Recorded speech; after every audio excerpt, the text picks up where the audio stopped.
হরে কৃষ্ণ। এই যে আপনারা দেখতে পাচ্ছেন আমার এই ছোট্ট ভিডিওতে ছোট্ট একটি চুলা। আমার হাতে দেখতে পাচ্ছেন একটি ছোট্ট সিলিন্ডার, গ্যাস সিলিন্ডার। এটা ভালো করে সেট করে নিতে হবে। তারপর ওই ছোট্ট চুলাটি অন করে চলুন এবার শোনা যাক কেন আমি এই ছোট্ট চুলাটি নিয়ে নিলাম। আমরা অনেকেই বাইরের খাবার খাই না, আর নিরামিষ খাবার বা প্রসাদ অনেক জায়গায় পাওয়া মুশকিল। এছাড়াও দূরে কোথাও ঘুরতে গেলে দীর্ঘদিনের জন্য কোথায় কি খাবো এটা নিয়ে অনেক ঝামেলা বোধ হয়। আর খাওয়া দাওয়া ঠিক মতো না হলে ঘুরে শান্তি পাওয়া যায় না। দেখুন, আমি অল্প পরিমাণে লুডুস একটুখানি সিদ্ধ করে নিলাম আর ছাঁকনি দিলাম। এবারে কয়েকটা টমেটো কেটে নিচ্ছি। এই টমেটোটি লুডুসটির সুস্বাদু আরও বাড়াবে, তাই টমেটোটি দিচ্ছি। এবার একটুখানি তেল দিলাম, একটুখানি জিরা দিলাম, ডালচিনি দিলাম, আরও দেওয়ার বাকি ছিল তেজপাতা। খুঁজে পেলাম না, মা কোথায় যে রেখেছে। আসলে আমি তেমন রান্না করি না, তাই কোথায় কী আছে জানি না।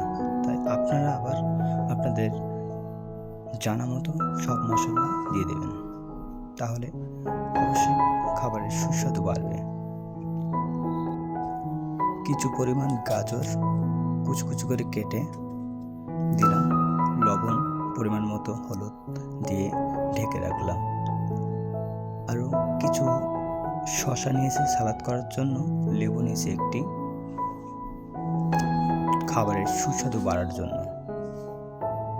এবারে লুডুসটি ঢেলে দিলাম, দিয়ে একটু নাড়াচাড়া করলাম, করে আবারও ঢেকে রাখলাম।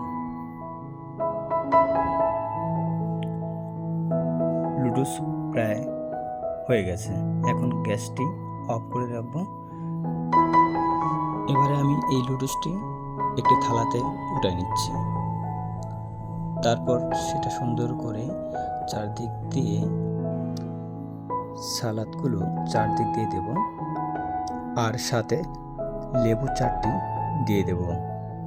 জগন্নাথে ভোগ লাগিয়ে তারপর আপনাদের সামনে নিয়ে আসব। জগন্নাথকে ভোগ লাগানো শেষ, এখন আমরা খেতে পারি।